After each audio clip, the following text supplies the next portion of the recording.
12번째 편지 수리오대서 1856년 9월 13일 예수 마리아 요셉 지극히 공경하올 르그레주와 신부님께 오랫동안 소식이 격주하였습니다.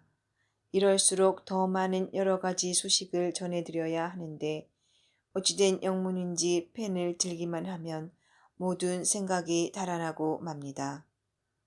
무엇보다도 먼저 도저히 걷잡을 수 없는 마음의 기쁨을 표현하지 아니하고서는 못 베길 일부터 말씀드리겠습니다. 우리는 마침내 우리의 착하신 목자 갑사 명의의 베르네 장주교님을 영접하였습니다.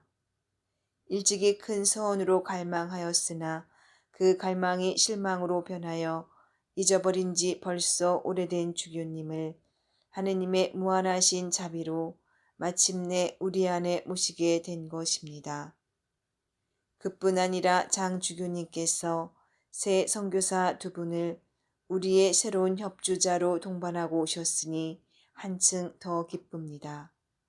원컨대 그렇게 엄청난 자비를 베푸시는 하느님 앞에 우리가 부당한 자들로 여겨지지 아니하기를 바랍니다. 1854년 9월에 신부님께 보내드린 저의 편지에서 제가 신부님의 편지와 성물을 받았다고 말씀드렸습니다. 그런데 금년에 존경하올 우리 장주교님이 오시는 편에 신부님의 회답이 없어서 제 마음이 불안합니다. 혹시 저의 편지가 신부님께 전달되지 못하였는지요? 아니면 다른 무슨 이유 때문에 그렇게 되었는지요? 그런데 경애하올 바랑 책임자 신부님의 사망 소식을 듣고 참으로 애통한 마음을 금할 수 없습니다. 하느님 앞에 매우 부당한 기도이지만 기도 중에 바랑 신부님을 잊지 않고 기억하겠습니다. 이제 근심과 걱정에서 해방되어 저 세상에 계시는 바랑 신부님께서 살아계실 때 못지않게 우리 가련한 포교지를 위하여 보살펴 주시는 관리자가 되어 주시기를 희망합니다. 금년에는 하느님 자비에 허락하심으로 사목 순회를 별탈 없이 꽤 평온하게 무사히 마쳤고 상당히 많은 사람들이 주님의 고기잡이 그물 안으로 들어왔습니다. 무려 180명이 넘는 어른이 거룩한 샘터에서 몸을 씻고 그리스도의 양 우리에 스스로 끼어들었습니다. 그러나 주님의 길을 가로막으려고 길을 쓰고 계속 소란을 피워대는 사탄의 난동도 있었습니다. 하루는 전라도 진밭돌이라는 마을로 가는데 그곳은 얼마 전부터 마을 사람 거의 전부가 교리를 배우며 세례 준비 중이었습니다. 그들은 세례 받을 준비를 다 마치고 선교사 신부님이 오기만 초조하게 고대하고 있었습니다. 제가 저녁 나절에 신자 몇 명에게 고해 성사를 집전한 다음 유아 세례에 이어서 대세 받은 아기들에게 세례 성사 보례를 집전하였습니다.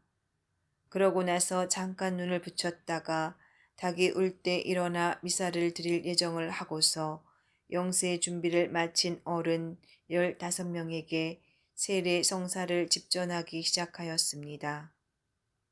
그때 갑자기 100명이 넘는 포졸들이 마귀떼같이 몽둥이를 들고 쳐들어 왔습니다. 그들은 제가 성세를 거행하고 있는 집을 둘러싸더니 미사 가방과 성작 등을 빼앗아 가기 위해 제가 있는 방까지 들어오려고 덤벼들었습니다. 그러나 거기 함께 있던 신자들이 비록 숫자는 그들보다 적었으나 그들의 침입을 완강히 대항하여 못 들어오게 막았습니다.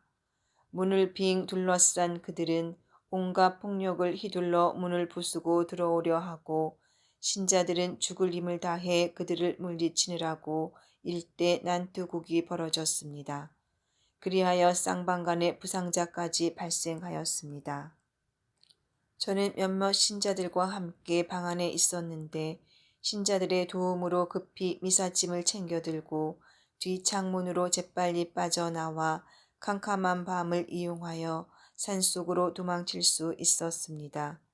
저와 몇몇 신자들은 신발도 신지 못한 채 바위와 가시덤불 사이로 허둥지둥 이리저리 헤맸었습니다. 서로 있는 힘을 다하여 싸우는 북색통에 양편의 부상자가 많이 났고 결국에는 외교인들이 도망을 치고 말았습니다. 그러나 그들은 격렬하게 싸우고 나서도 아무것도 강탈하지 못한 것을 분하게 여겨 그 마을을 관가에 고발하였습니다. 그래서 관장은 그 마을의 유력자 5명을 첩표해서 감옥에 가두게 했습니다. 그중 한 사람은 이 바오로라는 사람이었습니다.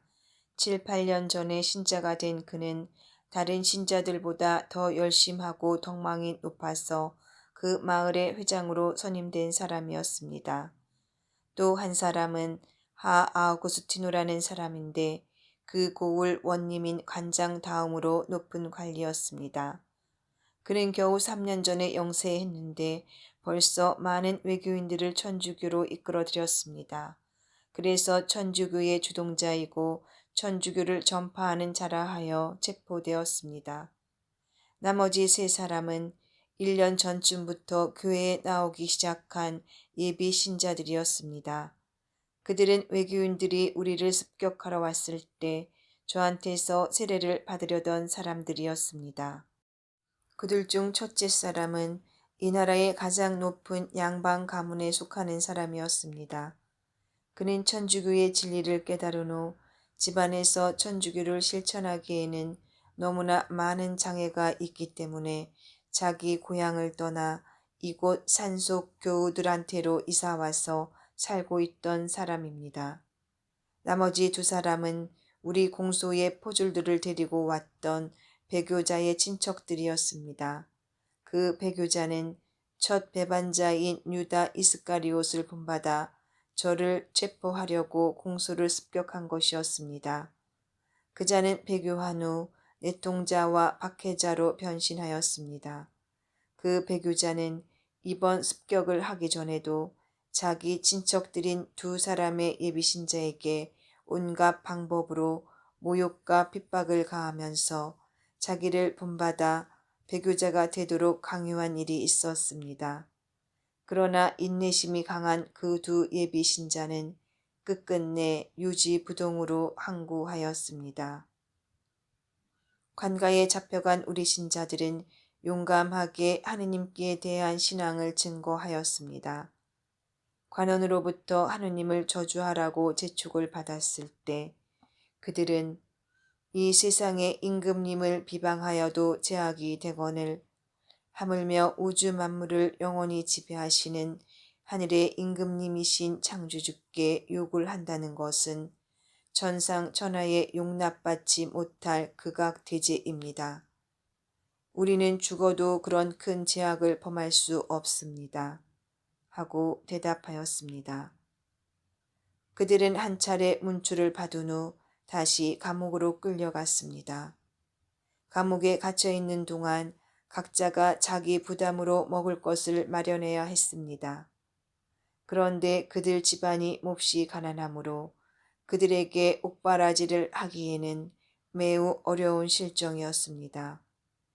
저에게 여유가 있다면 그리스도를 위해 갇힌 저 사람들의 궁핍한 사정을 도와주고 싶지만 그러하지 못하니 한숨밖에 보낼 것이 없습니다.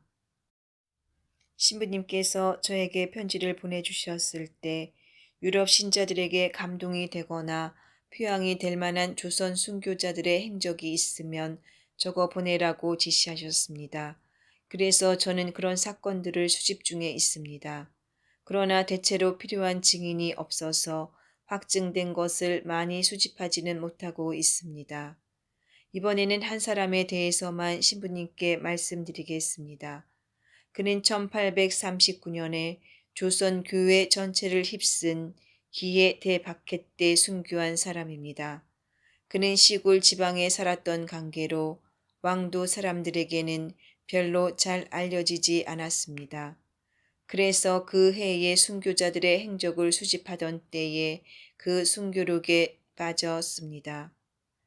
다행히 그의 행적에 대한 구술 내용을 적어 놓은 종이를 발견하였습니다. 또 그의 아버지와 아내와 아들, 그리고 친구들이 생존해 있으므로 충분한 증명을 확보할 수 있었습니다. 그 순교자의 이름은 최혜성 요한입니다. 그는 충청남도에서 신자 부모로부터 출생하였습니다. 어려서부터 총명하고 부모에게 효도하며 이웃을 사랑하므로 모든 이에게 칭찬을 받았습니다. 첫 번 박해 때 그의 주부가 귀향을 가게 되어 온 집안이 그 주부를 따라서 귀향소까지 갔습니다. 그곳 고을에서 요한이 장성하였는데 주의 정세를 보아 외교인들 한가운데 살면서는 천주교를 합당하게 실천할 수가 없어서 산속으로 이사하였습니다. 거기서 그는 작은 교우촌을 형성한 다음 모든 이에게 교리를 가르치고 착한 표양으로 모든 이의 기감이 되었습니다. 극도로 비참한 가난과 어려움을 극복하는데 항구한 인내심을 발휘하였습니다. 그런 가난 중에서도 자기 형편이 허락되는 대로 애긍 시사와 자선 사업 등을 권하지 아니하였습니다. 천주교의 모든 본분을 이행하는 데 뛰어난 열성을 다하고 신자들을 격려하며 비신자들을 권면하는 데 온갖 노력을 기울였습니다. 자기 마을에 선교사 신부님이 오셔서 성사의 은총을 받을 때에는 말할 수 없는 열심에 불탔고 형연할 수 없는 기쁨으로 충만하였습니다. 이 모든 덕행에 감동한 선교사 신부님께서 그를 그 마을 회장으로 선임하셨습니다. 그는 견진 성사를 받은 후 성신 칠은의 특은을 충만히 받은 증포가 나타났습니다. 주님을 위한 순교로서 자기 자신을 살아있는 희생의 제물로 하느님께 바칠 의욕이 나날이 커졌습니다. 1839년에 일어난 기해벽해가 날로 더욱 악랄하게 되자 요한은 부모와 가족들을 좀 더 안전한 곳으로 피신시켰습니다. 그런 다음 교회 서적들을 가져오기 위해 다시 집으로 가던 중 포졸들과 마주쳤습니다. 포졸들이 요한을 신자인 줄 알아보고 체포하여 그에게 이웃 신자들을 고발하라고 윽박질렀습니다. 그러나 아무 소득이 없자 그를 강가로 끌고 갔습니다.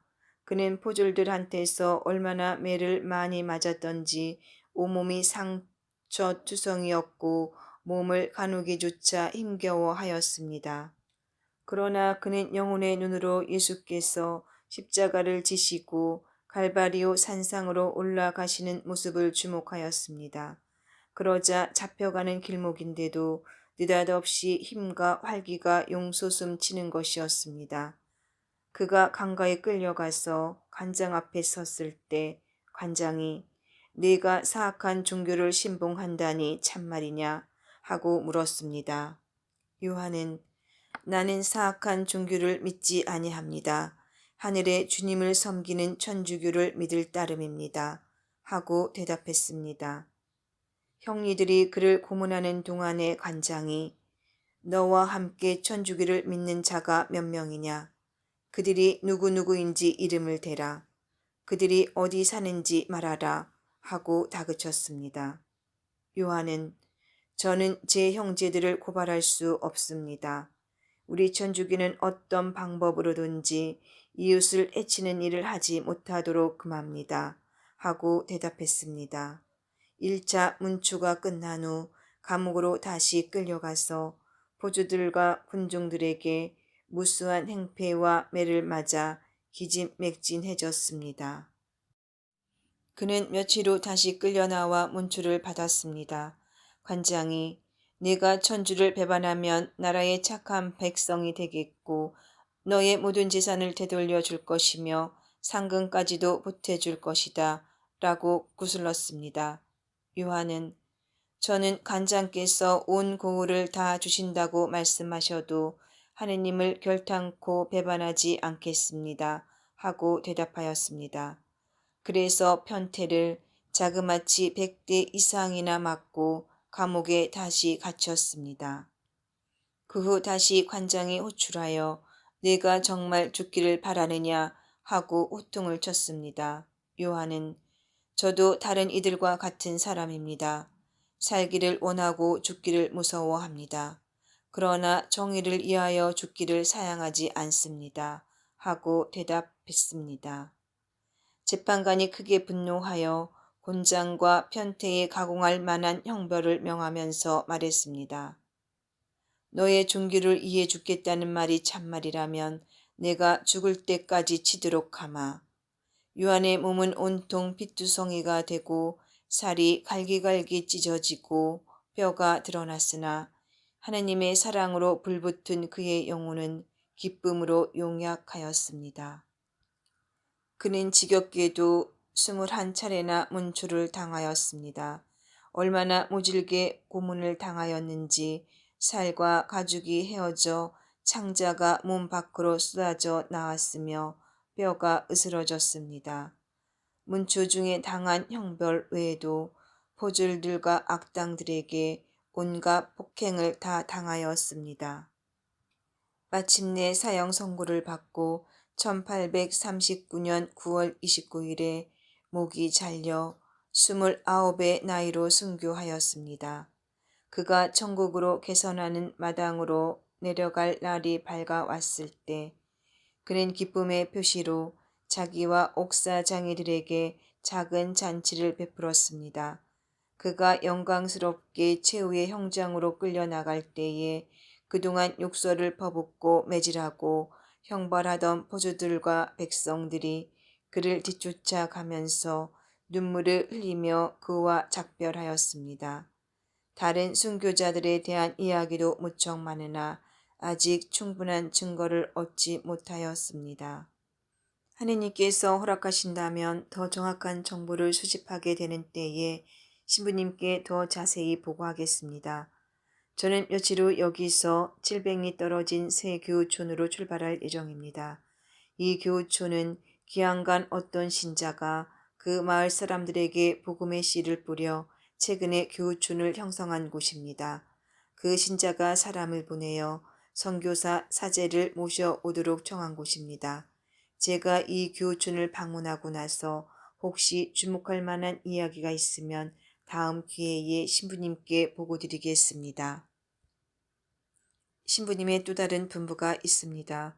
신부님께서 저에게 아쉬운 것이 있으면 청하라고 말씀하셨는데 제가 전에 아쉬워서 청했던 것과 같은 것들을 다시 청합니다. 아쉬운 것 투성이어서 어느 것을 먼저 청해야 할지 모를 지경입니다. 무엇이든지 보내만 주시면 저에게는 다 필요하고 소용이 되겠습니다. 그러나 다른 것보다 더 하느님의 자비가 저와 우리에게 필요합니다.